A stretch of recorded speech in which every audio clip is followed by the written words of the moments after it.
Amis du Bonsoir, sport, merci bonsoir, de merci de nous suivre à travers ce numéro de retour à l'écran. L'invité, Ablaye Comporé dit Doul, en tout cas un ancien international de football.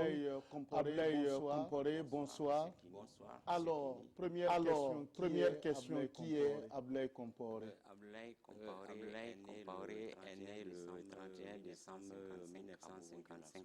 Je suis marié, père de 6 enfants, dont un footballeur, à la personne de Cheikh Oumar Comporé. Votre parcours professionnel, qu'est-ce que vous avez fait dans la vie? Dans la vie, bon, j'ai d'abord fait l'école primaire et secondaire à Bobo-Dioulasso. Ensuite, je suis rentré à l'administration des postes et télécommunications où j'ai fait un chemin professionnel qui m'a mené comme cadre des télécommunications. Aujourd'hui, vous êtes? Je suis au repos, je suis à la retraite. Et bon, mais grâce à Dieu, tout se passe bien. On rentre dans le vif du sujet. Oui. Ablaye Comporé, alors comment vous êtes arrivé au football?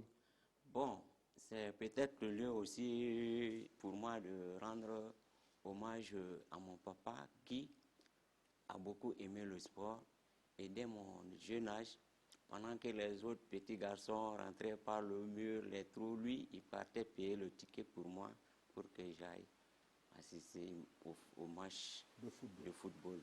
Il m'a donné le goût et cet amour est né depuis ce temps-là. Et depuis ce temps, moi j'ai commencé, comme les autres petits garçons de mon âge, à taper dans le ballon, le petit chiffon jusqu'au vrai ballon de foot.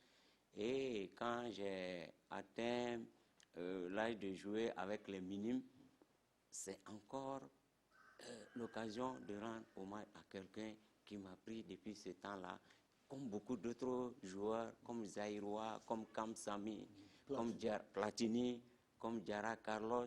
Ce monsieur, c'est Yen Eugène, un cheminot que les gens peut-être ont connu, mais ils n'ont pas connu tout ce qu'il a apporté à notre football.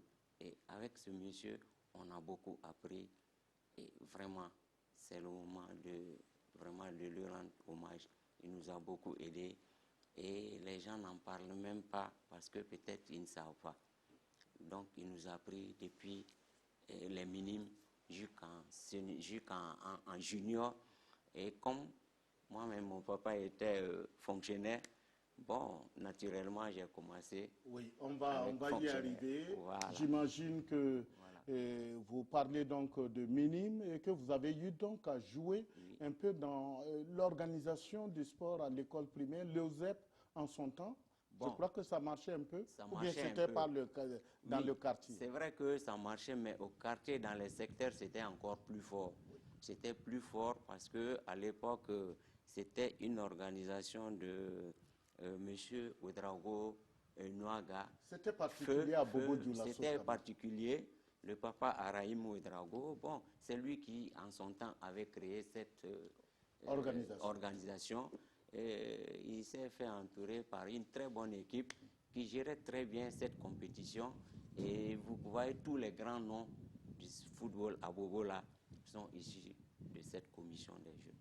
Je sais que même M. Kiré Issa qui est assis parmi nous, c'est un ancien, il ne dira pas le contraire parce que moi-même je l'ai vu jouer dans cette commission. Alors très vite, le jeune âge passé, vous êtes, je me dis, vous êtes allé au lycée, au collège. Oui. Alors là-bas, vous avez poursuivi, c'était où? C'était au collège de l'Avenir. Ouais. Au collège de l'Avenir. On a connu le collège de l'Avenir dans ces compétitions de l'UCBF avec les Zaïrois. Oui, avec Zaïrois, même Badjoula, parce que Draman Zaïrois, même Badjoula a fait l'Avenir. Hein, on a fait l'Avenir ensemble, Ouattara Badjoula. Oui, voilà. le frère Batieva, oui. On a fait le collège ensemble, ainsi que Zaïrois et bien d'autres encore. Comment vous avez trouvé les compétitions à ce niveau? Oui, c'était d'un bon niveau parce qu'il y avait un engagement. Les gens n'aimaient pas les défaites. Beaucoup de rivalité. Beaucoup de rivalité. Ça fait que l'enjeu était très, très, très élevé. Donc, vraiment, les gens se donnaient mais c'était purement amical, c'était sportif. Et après le terrain, c'était vraiment sain. Il n'y avait pas de rancune, quoi. Et Voilà, c'était la bonne période. La bonne également. période.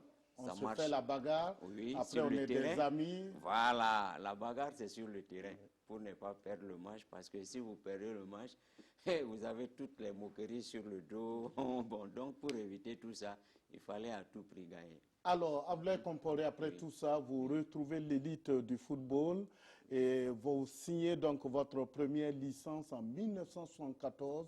C'était à l'AS. C'est arrivé tout naturellement parce que dans le quartier, on avait une équipe qu'on appelait ASK, l'Association des cadets d'Akarville. Et le président de cette association était un fan de fonctionnaire. Et c'est lui, comme il sait que je suis fonctionnaire, et c'est lui qui a payé mes premières chaussures, mes premières marques, et il m'a amené dans fonctionnaire.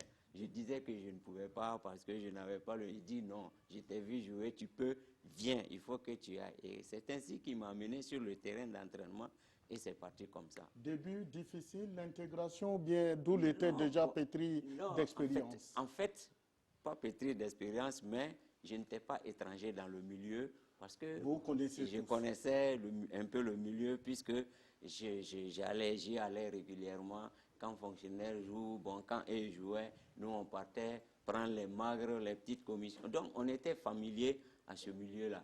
On connaissait déjà. Donc ça n'a pas été, l'intégration n'a pas été difficile. Alors, vous restez à fonctionner 6 ans. Et en 1980, vous allez du côté de la Côte d'Ivoire avec le stade d'Abidjan, un professionnalisme qui a tourné un peu court. Et alors, puisque vous rejoignez Bobo Dioulasso? En fait, pour cette aventure, bon, malheureusement, ça a tourné court parce que moi, je suis allé, quelque temps après, j'ai perdu mon papa.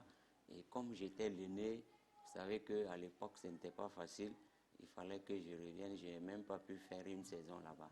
Mais bien avant ça, il y a eu cette période aussi des silures de Bobo Dioulasso. Je vais en venir. Voilà, donc c'est pour ça que je suis revenu et je n'ai pas tenté une autre aventure. Vous êtes revenu, voici d'ailleurs quelques témoignages. C'est un bon joueur.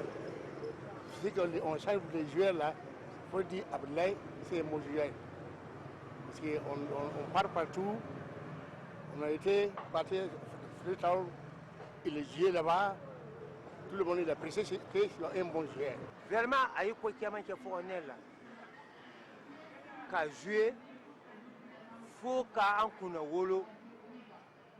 Alors, on a manqué, mais avec qui ça va bien, quand contre sur la Abidjan, contre les Stars. Atalo, Sénégal, la Moromim, Kasmi, et Fournel, supporter à Kadoro. Je connais très bien Doul, même son papa que je connais très bien, s'appelle Salif Compaoré, qui était un grand supporter des fonctionnaires. Vraiment un grand supporter qui a beaucoup fait pour les fonctionnaires. Doul était un excellent joueur, très bon joueur, il a fait ses preuves, même en Côte d'Ivoire, il a fait ses preuves.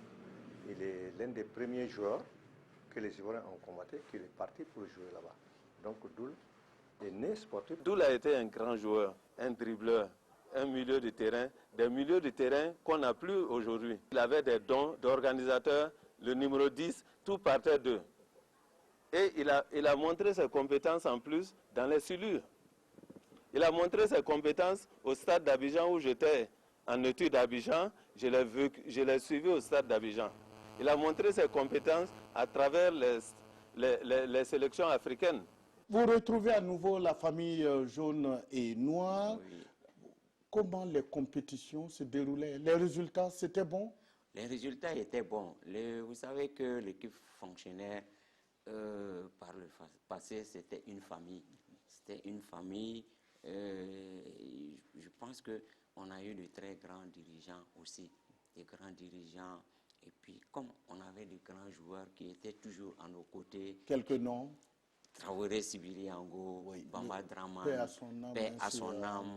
Ouais. Ouais, bon, il y avait avait Bayala Bernard, il y avait Adama Traoré, le gardien, et tous ces gars, Doumbia, Dramandi, Frappeur, tous ces gars-là, tout ce beau monde que j'ai cité, étaient toujours à nos côtés. Et chacun, dans son domaine, essayait de conseiller celui qui jouait au même poste que lui quand il jouait. Il y avait en tout cas une certaine rivalité à l'époque. Est-ce que l'AS fonctionnait, arrivait à tirer son épingle du jeu? Je veux dire, je vais parler un peu des coupes qui se jouaient à l'époque et même plus ou moins du championnat, des titres, des coupes. Oui, il y en a eu. Il faut dire que à cette période-là, le championnat n'avait pas beaucoup d'importance. C'était plutôt les coupes. Les coupes, bon, je peux dire que chaque année, au moins, on avait un trophée dans notre armoire. Ça, au moins, c'était sûr. Parce que, bon, on avait quand même une équipe très compétitive. Voilà. Alors, en même temps, vous jouez dans les silures de Bobo Dioulasso, c'était à partir de 1975. Oui. Alors, parlez-nous un peu de ces compétitions, silures, Bobo Dioulasso, Kadiogo, FC.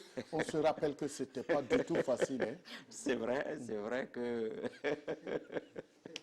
ça a été une période charnière aussi de notre football parce que vous savez que les silures, c'était d'abord la sélection régionale de l'Ouest et le Kadiogo, celle du centre. Et la rivalité entre ces deux équipes-là faisait que les deux équipes étaient obligées d'être en forme. Absolument. Et donc, à chaque match, c'était des matchs à guichet fermé. Le stade était plein. Oui. Et il y avait du beau football. Il y avait du beau football et vraiment, je ne sais pas, mais jusqu'à... Qui était plus fort que qui? Je sais pas les trop. silures ont toujours pris le dessus parce que la preuve, c'est que les silures ont toujours joué les clubs champions. Oui. Et c'est l'équipe championne qui devait jouer la Coupe des clubs champions, actuelle Champions League là. Et c'est les silures qui l'ont toujours joué. Une petite anecdote, j'étais en 6e à la Ouagadougou quand les silures sont venus pour jouer à Ouaga contre le Kadiogo FC. Voilà. Et mon cousin et moi, on s'est mis sur un arbre du côté chez le Moro Naba. Et curieusement, c'est les silures qui ouvrent le score 1-0. Nous, on a applaudi, on s'est retrouvés au sol et on nous a pourchassés jusqu'à Nemné. Parce que certainement, vous avez applaudi moi, le but. Oui, j'ai pas su qu'on ne pouvait pas supporter les silures. Et depuis ce jour, j'ai hésité longtemps de retrouver les stades quand vous jouez. Alors, on revient un peu à nos moutons pour dire que la rivalité était tellement forte qu'on vous amenait quelquefois à jouer vers Tougan. Effectivement, pour ce match, à l'aller comme au retour, c'est-à-dire qu'à Bobo, ça s'est soldé par un nul. À Ouagadougou, pareil. Donc, il fallait trouver un terrain neutre pour départager les deux équipes. C'est ainsi que le match a été disputé à Tougan. Et bon, ça s'est terminé par la victoire des silures, une fois de plus. En dehors donc de tout cela, c'était vraiment la camaraderie, l'amitié. Oui, c'était l'amitié. Entre le Kadiogo et puis les silures. Tout à fait. Il n'y avait pas d'esprit de vengeance, non. Il n'y avait pas de rancune non plus. Et tout se passait amicalement. En dehors du terrain, là, tout était vraiment amical. Alors, au plan africain, les silures, tout comme donc, le Kadiogo FC, en tout cas, vous avez défendu vaillamment les couleurs nationales. Je vais parler des silures pour ce qui est des silures en quart de finale avec le AFIA. Il y a eu aussi ce 8e de finale disputé. C'est vrai qu'à un moment donné, ça a été dur. Hein. Il y a eu des matchs difficiles. Racontez-nous un peu. Oui, il y a eu des matchs très difficiles. Si je prends par exemple le match silure Africa Sport à Bobo, où bon, le public était là, sorti très nombreux, parce que quand vous parlez des silures, vous avez toute la population de Bobo, parce que c'était l'équipe régionale, c'était la sélection. C'était la sélection. Donc, ça a engagé du coup tous les supporters de toutes les équipes. L'unité. L'unité autour de cette équipe-là. Donc, les supporters étaient vraiment très mobilisés ils attendaient, il fallait un but pour se qualifier. Parce qu'à l'aller, on l'avait perdu 2-1. Et ici, on menait 2-1. Il fallait ce troisième but pour qualifier. Les gens attendaient. Ils attendaient. Bon! Et au tout dernier moment, on a eu cette chance. Une passe que j'ai adressée à Draman Zaïroua, qui l'a mis au fond. Et tout le stade a explosé. explosé. Et on a conservé ce but jusqu'à la fin et on était qualifié. Alors, maintenant, le match qui a fait pleurer aussi, c'est ce fameux match contre le Afia de Conakry, où le match c'était terminé 1-0 à Conakry.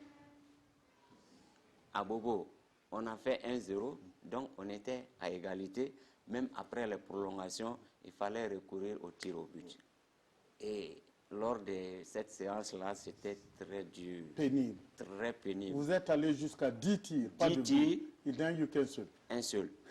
Un seul. Et c'est l'adversaire. Et c'est l'adversaire qui avait marqué ce but, d'où notre élimination. Match difficile quand même, mais la formule en son temps, Kadiogo FC, Silu, est-ce que la formule était bonne? Si je dois faire un commentaire, cette époque-là, nous l'avons vécue vraiment intensément.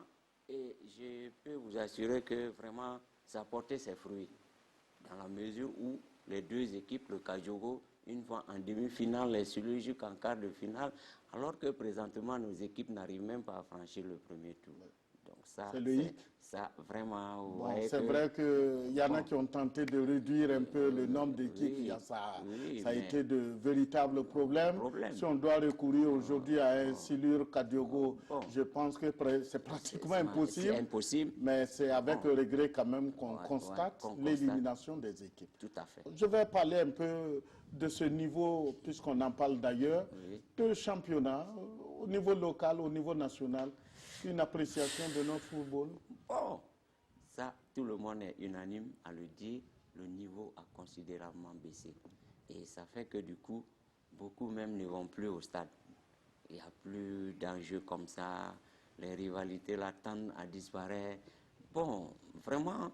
Racing, vous voulez dire Racing fonctionnaire, c'est les matchs d'avant qu'on a connus. Voilà. Comme ça, c'est vrai. IFO, Asfa, bon... Vraiment, les gens ne viennent plus au stade, manque la qualité. Voilà, et vraiment ça a découragé beaucoup les supporters, donc ils ne viennent plus comme par le passé. Ouais, donc je pense il y a beaucoup de choses à faire. Il y a beaucoup On de va choses en à venir. faire. En 1977 aussi, vous êtes appelé en équipe nationale, où aussi vous avez joué votre partition. Oui, c'est vrai, pour la première fois, bon, je suis allé en équipe nationale. Vous vous rappelez de cette première CAN? Si, de cette première CAN, si je me rappelle, c'était en 78 au Ghana. C'était notre première CAN. Bon, mais je peux dire que c'était un apprentissage pour nous. Bon, nous sommes allés, bon, on a fait ce qu'on pouvait. On n'a pas été ridicule. On n'a pas été ridicule. Puisque vous avez réussi à marquer des buts. Tout à fait, tout à fait. C'était qui à l'époque? À l'époque, on a fait notre premier match contre le Nigeria. Le Nigeria où Sorcier, Koïta Mamadou Sorcier, avait marqué et Nyen Uwe aussi avait marqué ce jour-là. Le capitaine, c'était Tewende. Tewende, Compaoré Tewende, voilà, c'est lui qui était le capitaine. Alors, Abdoulaye Compaoré, vous avez fait partie aussi de cette sélection africaine pour le jubilé du Malien Salif Keita Di Domingo. C'était peut-être pour confirmer ou dire que vous êtes quand même parmi les meilleurs d'Afrique. Si on peut s'exprimer ainsi. Bon. Moi, je ne peux pas faire de commentaires sur moi-même, mais bon, j'ai eu cette chance d'être sélectionné parmi les meilleurs. Et j'ai effectivement participé à ce jubilé qui s'est joué dans 4 capitales, non? On a joué à Bamako, à Conakry, au Sénégal et en Côte d'Ivoire. Ça s'est terminé en Côte d'Ivoire. Donc ça a été de grands moments, dans la mesure où j'ai eu l'occasion aussi de rencontrer certaines grandes figures de notre football, telles que les Salif Keita, les Petits Souris, les Sarr Boubacar, tout ce beau monde-là. J'étais avec Miezan Pascal, puisque bon, on avait fait chemin ensemble pour aller. Donc, vraiment, ça s'est très bien passé. Compaoré Abdoulaye, vous êtes reconnu comme l'un des meilleurs dribbleurs, en tout cas du Burkina Faso, et certains même vous ont donné ce petit nom, Soukous. C'est ça? Oui, c'est ça, c'est ça. Ce nom est venu d'un de vos confrères d'ailleurs, père à son âme, Daviré Joseph, qui a trouvé que mes dribbles là ressemblaient à une danse zaïroise qu'on appelait le soukous en son temps. Donc, ce surnom de soukous là est venu aussi s'ajouter. D'où ça c'était le diminutif de Abdoulaye. Bon, ça c'est depuis le jeune âge, les intimes qui m'appelaient Doul. Alors, en 1979, vous êtes nominé 4e joueur Ballon d'Or africain et vous raccrochez après en 1986. Parlez-nous un peu de tout ça. Bon, c'est vrai que j'avais eu cette chance d'être parmi les 4 meilleurs joueurs de l'époque. C'était en 1979, effectivement. Mais après, j'ai poursuivi ma carrière tout naturellement, comme tous les autres joueurs. Bon, puisque après les soudures, on a dissous les soudures. Oui. Bon, l'équipe nationale, depuis l'avènement de la Révolution, il n'y avait plus de compétition. Donc les compétitions étaient internes. Bon, donc j'ai suivi un peu ma carrière. Tout comme les autres, certains vous amis. Tout à fait. Et ça vous a amené à raccrocher. Alors, vos petits frères, je ne sais pas s'il faut le dire ainsi, ont emboîté, en tout cas, le pas. Oui. On sait qu'il y a Ousmane Compaoré, et Dilato qui est là, joué, entraîné, et puis Drissa, c'est ça, Compaoré. Alors, une famille de footballeurs?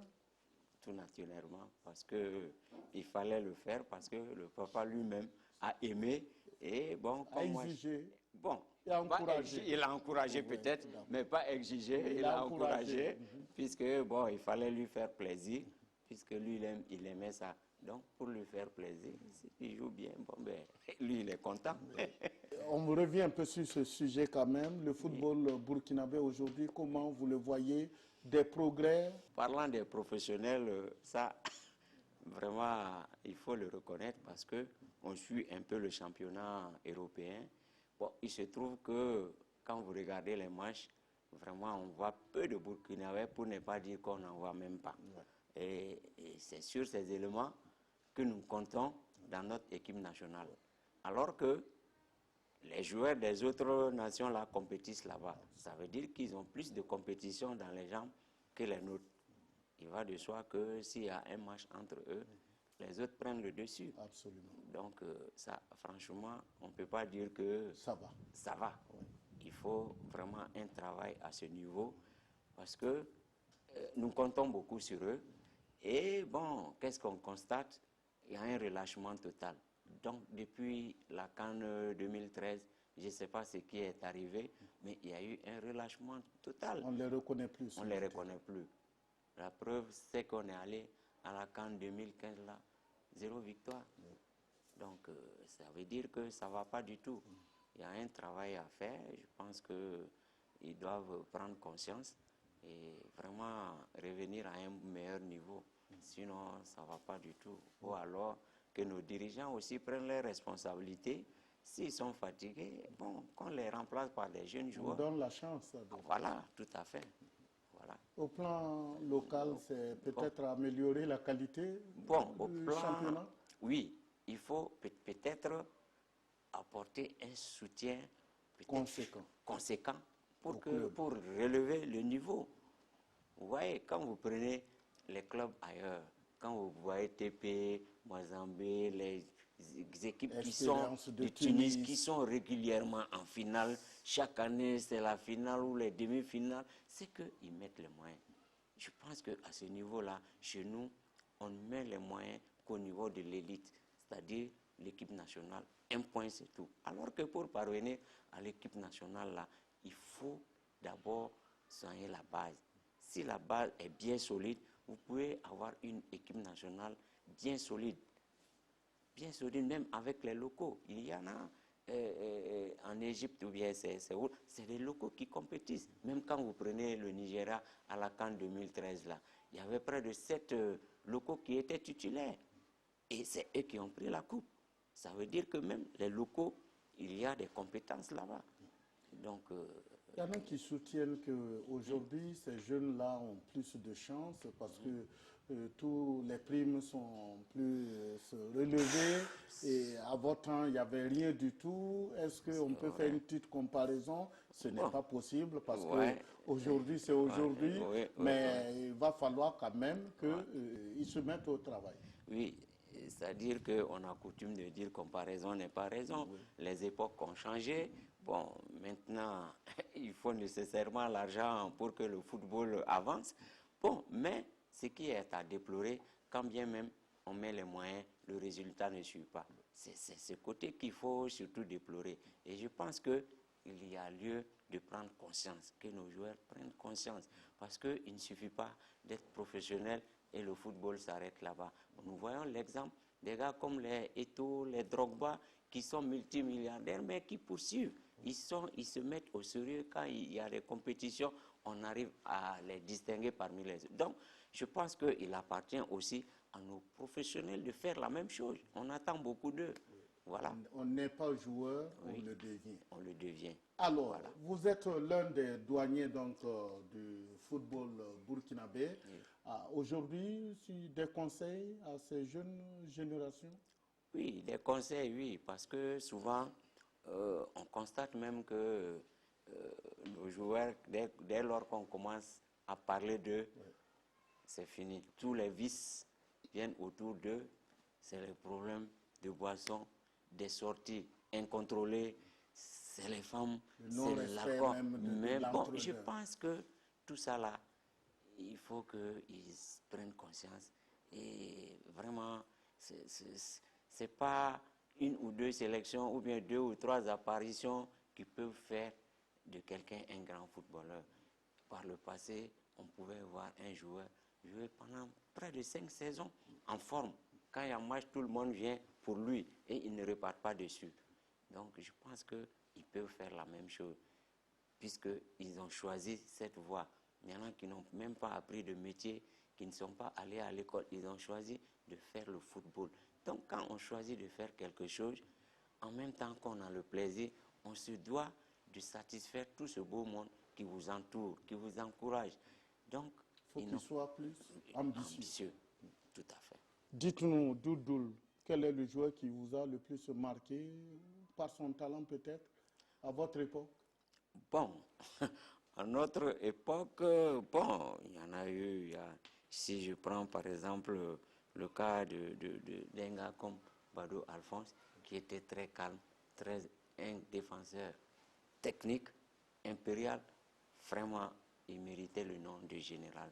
Ce garçon-là, vraiment, a laissé une très bonne image et je garde ça en mémoire. Surtout qu'il était un collègue de service en plus.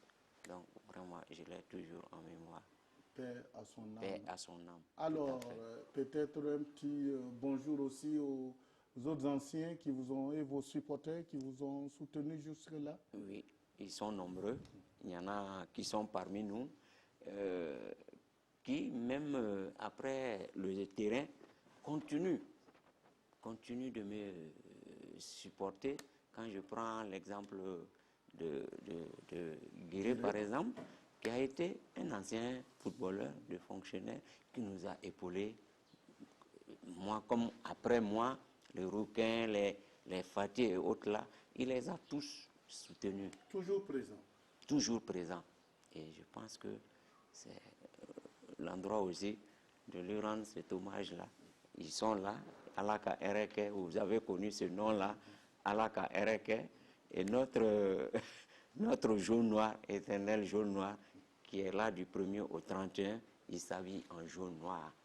Donc, c'est vraiment un grand supporter à qui on doit rendre hommage. C'est la fin donc de cet entretien. Je rappelle que notre invité était Abdoulaye Komporé dit Doul, ancien international de football. En tout cas, merci de nous avoir suivis. Vive le sport. Merci beaucoup.